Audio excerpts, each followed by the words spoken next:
কীর্তনপাড়া অষ্টপ্রহরে মৎসব আজকে। তো দেখেন এখানে সবাই কিন্তু ভুগরান দা করছে এক লোক এক কটা 12টা কড়াই কিন্তু তুলে দিছে। 12টা কড়াই না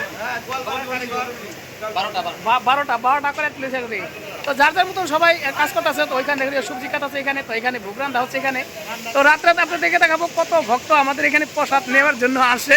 কাঁচা সবজি এগুলা দেখেন যে কাটছে এখানে কেটে দিচ্ছে। তো এই জায়গায় নিয়ে গেছে এগুলা সবগুলো হাত দেখাচ্ছে। ওইখানে আদা আসতেছে, ওইখানে চাল আর ডাল সব কিছু মিশাইছে এখানে। আর এখানে সবাই ভুগরান দা করছে। মন্টুদা কি ডাল মিশাতেছো নাকি? হ্যাঁ ডাল চাল নাকি? ডাল আর চাল মিশ করতেছে এখানে। এই যে ওইখানে এই যে প্রসাদ নামাইছে ওই নাবরা। আর এগুলো হলো খিচুড়ি প্রসাদ। প্রসাদ এই যে প্রসাদ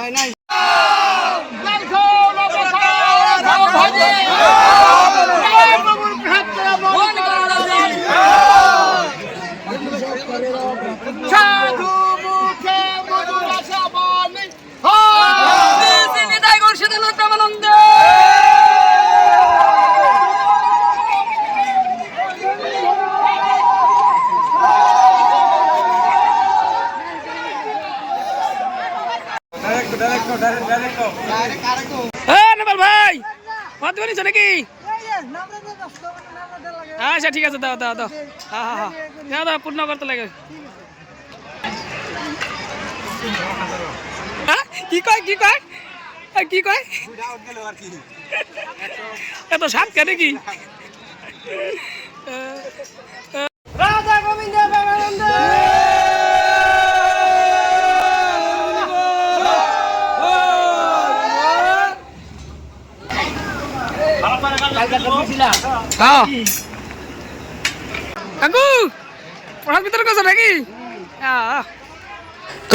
কিন্তু একটা পেজ আছে নিপিন মন্ডল, আপনারা লাইক কমেন্ট ফলো করে দিবেন।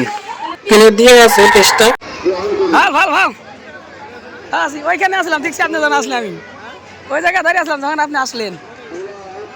খানা তো এনাকে কম বেশি সবাই কিন্তু চিনে। এর নাম হলো সঞ্জয় রায়। তো এটা বিজেপির নেতা এটা। তো আমাদের এখানে আইছে আজকে মৎসব।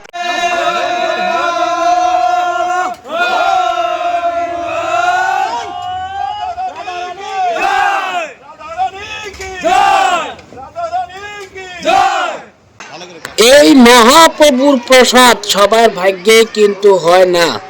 এখানে যারা প্রসাদ খাওয়ার জন্য আইছে তারা সবাই কিন্তু ভাগ্যবান। রাধারানীর কৃপা আছে, তার জন্যই কিন্তু এখানে প্রসাদ সেবন করতেছে। কিন্তু রাধারানী সবারে ভালো রাখুক এটাই কামনা করি। তো প্রসাদ খেয়ে সারা জীবন অন্তত তোমাদের জীবনটা শুকিয়ে যায় এটাই কামনা করি। ভালো থাকুক, সংসার ভালো হোক।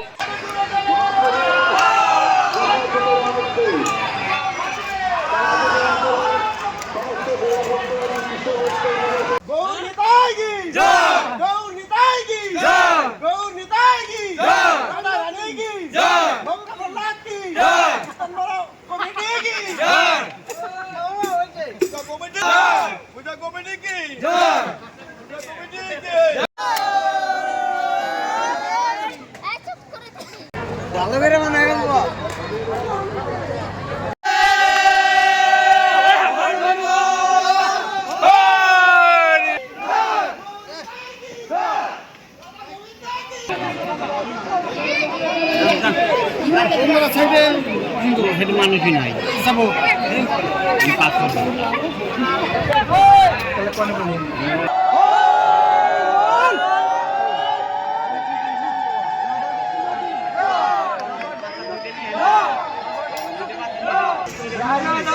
খায়